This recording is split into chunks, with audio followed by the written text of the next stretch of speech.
tidak konvensional ini banyak sekali ya. Menarik ya obrolan kita tadi. Jadi iklan. Kode-kode itu bukan dari saya loh. Loh, yang mancing kan Willy Aditya tadi kan. Ya. Coba kita dengarkan dulu lah mungkin apa komentar Willy Aditya deh mengenai paparan yang disampaikan oleh Chief Effendi Ghazali tadi. Kode-kode. Kode-kode. Ke masa lalu, reshuffle, dan ke masa depan. Nah, ada apa sih ini? Iya, politik kita tentu penuh kode, ya, penuh dengan simbol. Ya.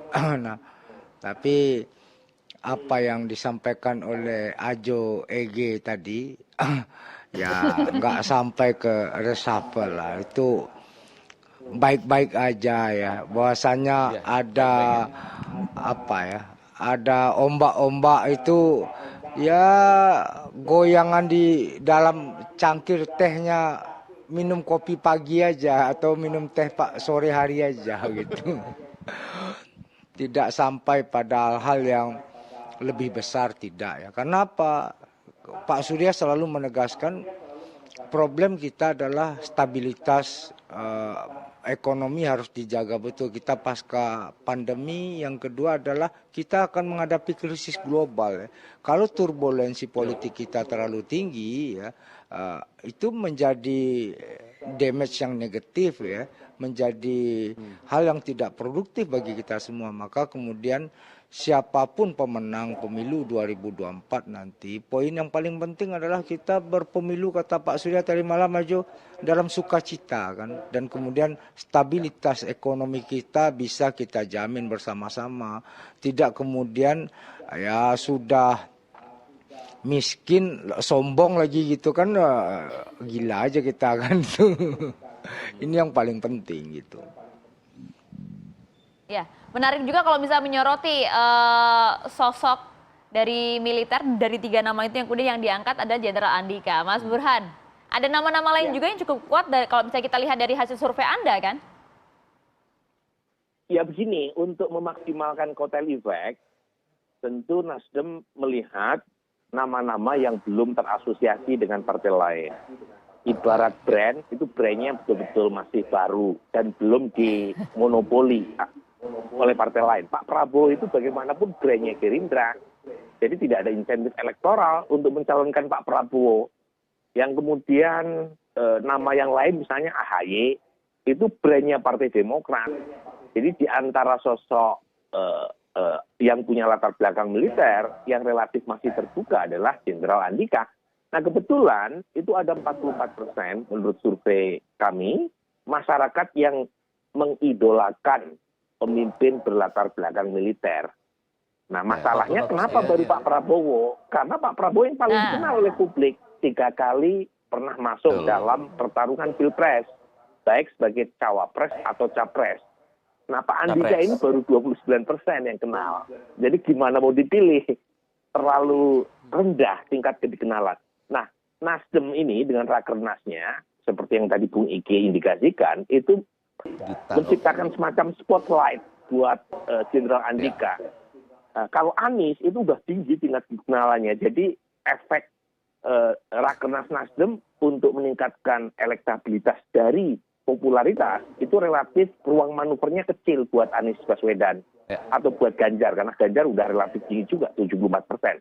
Tapi kalau buat Jenderal Andika itu masih lebar ruang manuver untuk menaikkan elektabilitas dari orang yang awalnya tidak kenal, gara-gara udah Willy mengumumkan ya Jenderal Andika sebagai salah satu nama dari 3 yang disebutkan, itu bisa meningkat. Nah itu yang tadi saya sebut. Jadi sebelum sampai pada keputusan satu nama, sebaiknya memang Nasdem tidak buru-buru mengumumkan. Kan sebelumnya kan ada statement September akan diambil keputusan. Padahal September itu kan hanya beberapa bulan ke depan. Sementara dinamika elektoral itu masih sangat kencang di tingkat massa, belum lagi dinamika di tingkat elit. Jadi dinamika di level massa dan elit ini harus betul-betul diperhatikan, karena Prediksi Jadi tahan-tahan dulu lah ya. Prediksi Chief EG tadi tahun depan Mas Burhan katanya. Bukan cuma prediksi, tapi usulan. Usulan.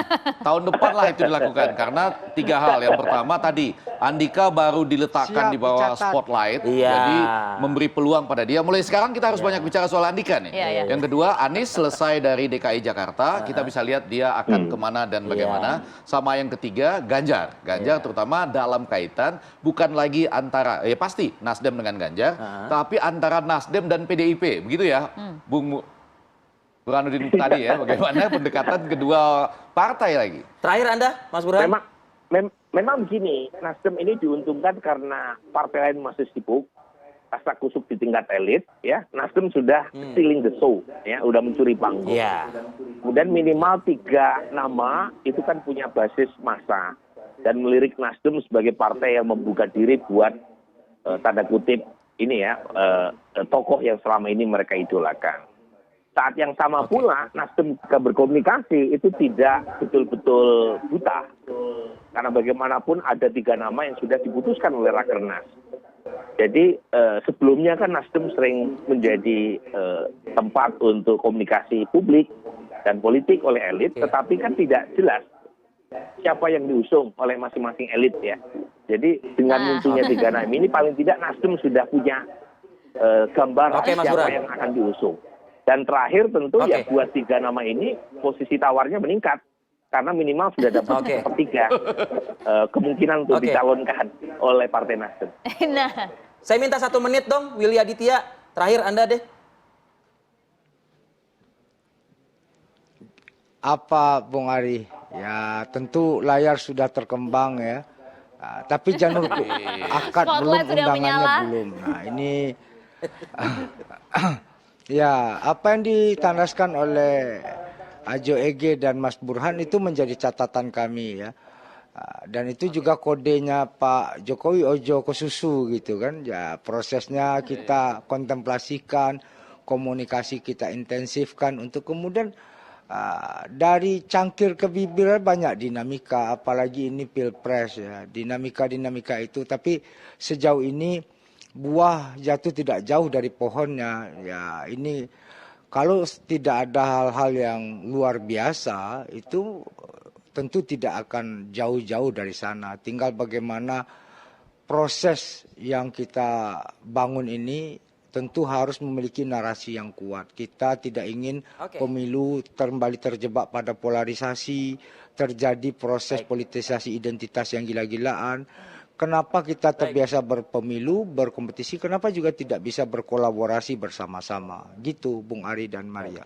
ya kita nantikan nanti karpet birunya akan Selamat digelar untuk berjuang, siapa? Nasdem. Kalau kata Pak Jokowi, Tapi ojo kita ke susu. 5 detik kita tetap harus menghormati juga proses yang ada di PDIP. Karena Oke. dia punya langgam sendiri. Tapi seperti kata Kak Willy tadi, politik itu menggembirakan dan kalau konvensi itu ya ujungnya capres. Nah, Nggak ada itu dia. konvensi yang mengatakan kami ingin mensukseskan program petahana. Itu wajib. Refer to. Refer tuh macam-macam. Oke, terima kasih Bang Iki, Terima kasih Fedi Bang Ghazali, Willy. terima kasih Willy Aditya dan juga Terima kasih, Burhanuddin Mas Burhan. tadi atas waktu Anda pagi. Terima kasih Selamat untuk ya, Anda semua. Arfi semuanya. Terima kasih, selamat pagi.